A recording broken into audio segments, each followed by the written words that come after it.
বিলম্বে বিশুদ্ধ পানীয় জল সরবরাহের উদ্যোগ গ্রহণ করতে হবে।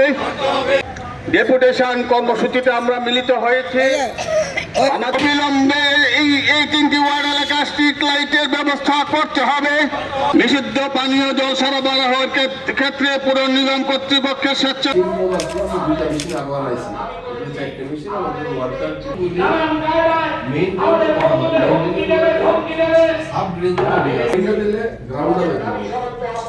যেদিন পরিষ্কার হইব ঠিক পরের দিন যদি সম্ভব হয় ওই দিন ড্রেনের ময়লা তোলার জন্য শ্রমিক রিক্রুট করতে পারছেন না। আগে যারা পাড়ায় পাড়ায় ওয়ার্ডে ওয়ার্ডে ঘুরে ম্যালেরিয়ার ওষুধ ছড়াতো, মশার লার্ভা নিয়ন্ত্রণ করার জন্য ওষুধ ছড়াতো, এই শ্রমিক নিয়োগ করার জন্য এখন পৌরসভার হাতে পয়সা নাই। ওয়ার্ড অফিসে যদি আপনি গিয়ে জিজ্ঞেস করেন ব্লিচিং পাউডার আছে কিনা, ওয়ার্ড সেক্রেটারি বলছে না, ব্লিচিং পাউডার নাই। এই হচ্ছে আজকে পৌরসভার চেহারা। আপনি যান স্বাস্থ্য দপ্তরে, একই চেহারা। ওই হাসপাতালের মধ্যে আজকেও খবরের কাগজে পড়েছেন, লজ্জায় ঘৃণায় মাথা হেড হয়ে যায়। প্রসূতি মায়ের অপারেশন করতে গিয়ে কিডনির অংশ কেটে দিয়েছেন।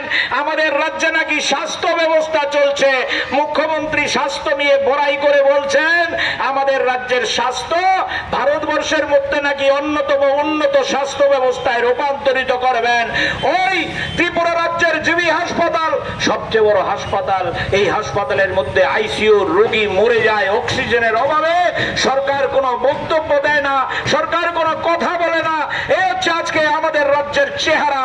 আমি আপনাদের কাছে বিনয়ের সহিত জিজ্ঞেস করতে চাই, বন্ধু এই জিনিস মানবেন? এই জিনিস মানা যায়?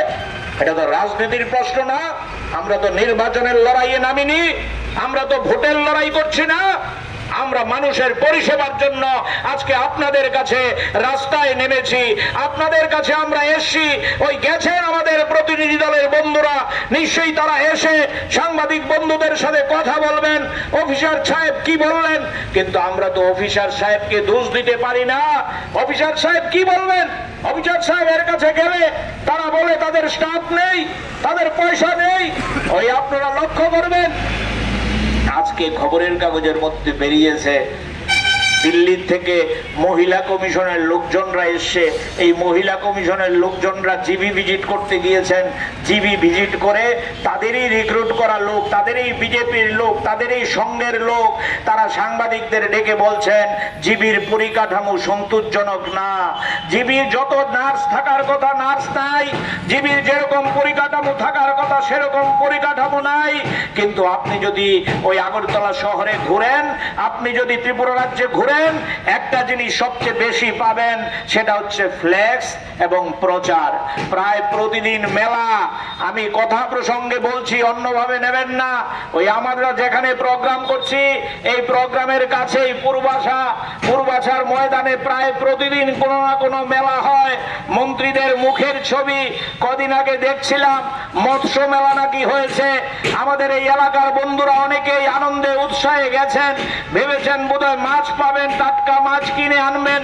আমাকে এসে গল্প করছেন মৎস্য মেলায় গিয়েছি, মাছের দেখা নাই। আমি বলে কি আছে, কি বিক্রি হচ্ছে?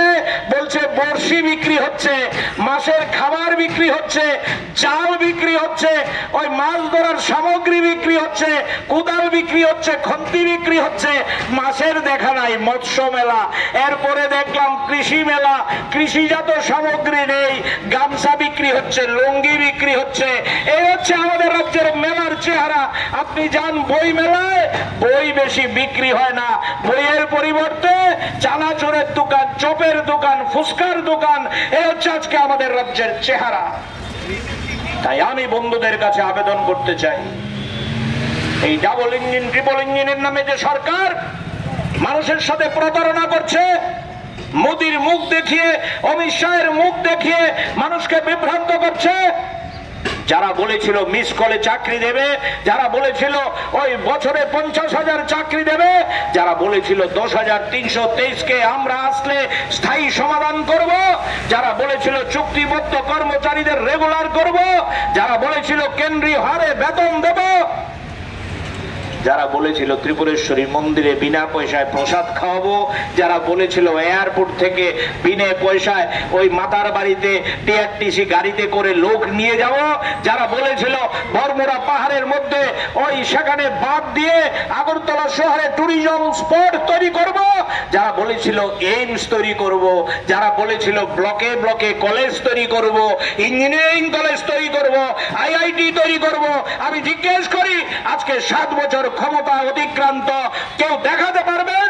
এইমসের জন্য জায়গা চিহ্নিত হয়েছে, আইআইটির জন্য জায়গা চিহ্নিত হয়েছে, কলেজের জন্য জায়গা চিহ্নিত হয়েছে, আগরতলা